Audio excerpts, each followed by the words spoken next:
Abu minta tolong Pak, bisa nggak ambulan itu ngantar ke rumah, nanti ku bayar berapa ongkos kemarinnya itu ngantar mayat, ku bayar Pak, tolong lah Pak, bilang nggak bisa Pak, itu peraturan.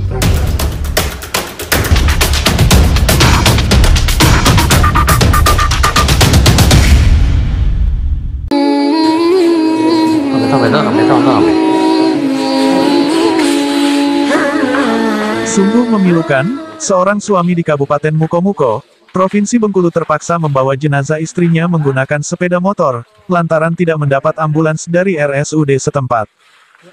Ia adalah Sony Effendi, berusia 42 tahun warga Desa Pelokan, Kecamatan 14 Koto, Kabupaten Mukomuko, yang mau tidak mau harus tengah malam membawa jenazah istrinya yang bernama Om Pilawati, berusia 38 tahun, dengan menggunakan sepeda motor. Diketahui, peristiwa itu bermula, almarhumah Om Pilawati yang diantar ke RSUD Mukomuko pada Senin, tanggal 2 Agustus tahun 2021 lalu, karena sakitnya kambuh. Ia memang kerap berobat di rumah sakit tersebut karena mengidap penyakit gula. Malam memang tak dapat ditolak, sehari setelah menjalani perawatan di rumah sakit tersebut, Om Pilawati dinyatakan meninggal dunia, pada Selasa, tanggal 3 Agustus tahun 2021, dini hari, atau sekira pukul 2 waktu Indonesia Barat. Dari keterangan Sony, sebelumnya almarhumah istrinya, Om Pilawati memang sempat menjalani rapid test di rumah sakit tersebut. Hasil tes Om Pilawati dinyatakan oleh pihak rumah sakit positif terpapar COVID-19. Namun tanpa surat keterangan apapun, pihak keluarga pun tetap mempercayainya, asalkan almarhumah bisa diobati. Biasa kan, ada sejam tahu. Jadi lagi sama aku, Pak, istri Bapak positif COVID. COVID Pak katanya. Cuman dia nggak ada ngasih kertas apa-apa, nggak ada Pak. Cuman ayalah, yang jelas kemana istriku ini supaya berobat, bilang. Namun setelah dinyatakan meninggal dunia, pihak RSUD Mukomuko memberikan pilihan kepada pihak keluarga.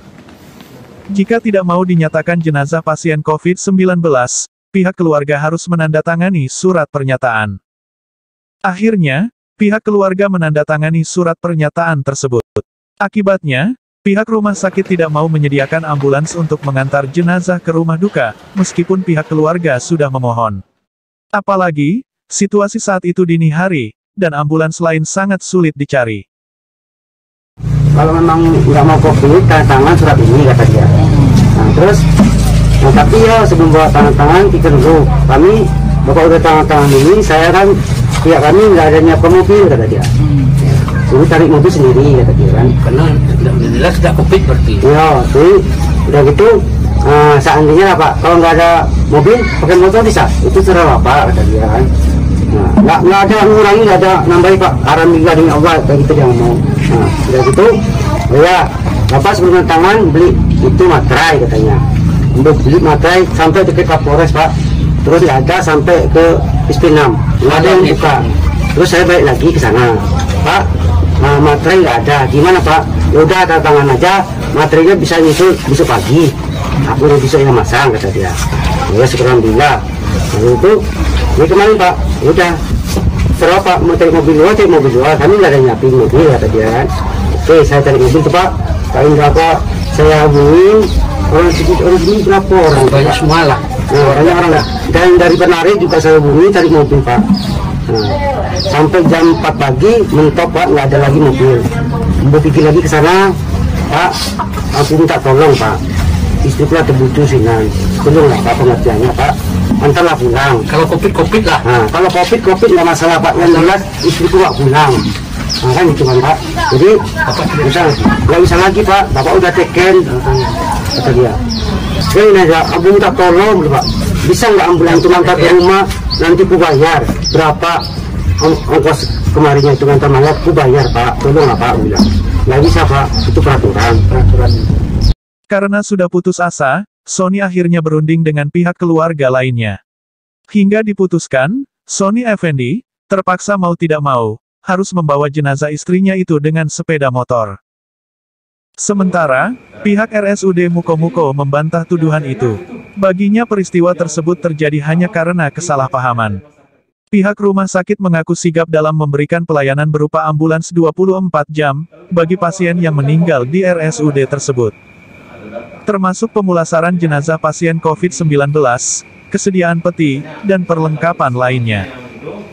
Kendati begitu, dikutip dari media Antara, Direktur RSUD Mukomuko, Syafriyadi tidak menampik ketidaksiapan petugas mengurusi jenazah Om Pilawati tersebut. Dengan alasan tidak siap karena situasi kejadian pada malam hari. Namun di lain sisi, pihak keluarga juga tidak sabar menunggu lama. Awalnya pihak keluarga setuju jenazah dimakamkan sesuai standar protokol kesehatan COVID-19. Hanya saja petugas belum siap, tidak standby. Setelah saya klarifikasi ke petugas, menurut penilaian saya, keluarga tidak sabar.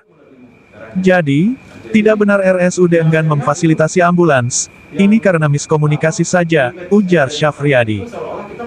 Terkait peristiwa ini, Ketua DPRD Mukomuko, M. Ali Saftaini langsung melakukan sidak ke RSUD setempat. Menurutnya, pihak rumah sakit seharusnya berkoordinasi dengan Satgas COVID-19 untuk mengatasi kasus demikian. Saftaini sangat menyayangkan kejadian memilukan tersebut, dan kecewa dengan pemerintah daerah setempat. Ia juga meminta dan menegaskan, kejadian serupa tidak terulang kembali lagi nantinya. Jenazah kita diskusikan untuk memastikan posisi jenazah terakhir. Tadi berdasarkan penjelasan dari Direktur Rumah Sakit, jenazah yang tadi malam yang dipersoalkan itu, secara medisnya ini terindikasi adalah pasien COVID. Nah, kalau seandainya terindikasi pasien COVID, maka penanganannya SOP yang kita pakai dalam rangka proses pemulangan dan pemakamannya harus mengikuti SOP-nya COVID. Nah, ini yang sangat kita sayangkan tadi malam, ternyata SOP COVID ini belum bisa kita tegakkan sepenuhnya, dan ini tentu harus menjadi catatan penting bagi pemerintah daerah dan juga Satgas COVID di Kabupaten Mukomuko agar supaya ke depannya persoalan-persoalan seperti ini jangan lagi terulang, jangan lagi terjadi. Nah, saya sarankan agar supaya kalau ada posisi-posisi sulit seperti tadi malam, semestinya pihak rumah sakit harus lapor ke Satgas. Bahkan kami juga membuka diri lapor ke FKPD, biar kita tangani secara bersama-sama agar supaya semua SOP-nya bisa berjalan secara normal. Itu yang pertama. Yang kedua, kalau seandainya ini pasiennya tidak terindikasi COVID, kami betul-betul sangat menyayangkan. Ini peri kemanusiaan kita sudah hilang. Masa kita biarkan jenazah dibawa pulang pakai kendaraan roda 2, sementara semua fasilitas di rumah sakit sudah kita siapin. Nah, apa yang terjadi tadi malam ini betul-betul menjadi catatan kami secara kelembagaan di DPRD, akan kami sampaikan ke Satgas, bahkan nanti akan kami diskusikan di SKPD juga, agar supaya semua unsur bisa menangani COVID ini secara semaksimal mungkin. Terima kasih juga Pak Kapolres sudah cukup memberi perhatian penuh terhadap penanganan hal seperti ini. Nah, jadi kedepannya mohon ini menjadi catatan penting Pak Direktur, jangan sampai lagi terulang. Jujur kami sangat kecewa dengan pemerintah daerah. Betul-betul kami mengingatkan jangan sampai lagi hal seperti ini terjadi. Kita semua siap kok kerja siang malam. Kalau tadi malam kami disampaikan pasti kami akan datang. Pak Kapolres saya juga yakin pasti akan datang. Nah, jadi komunikasi kita ini belum begitu lancar. Ini mohon nanti kita ceritakan. Dari Mukomuko, Gonjong TV mengabarkan.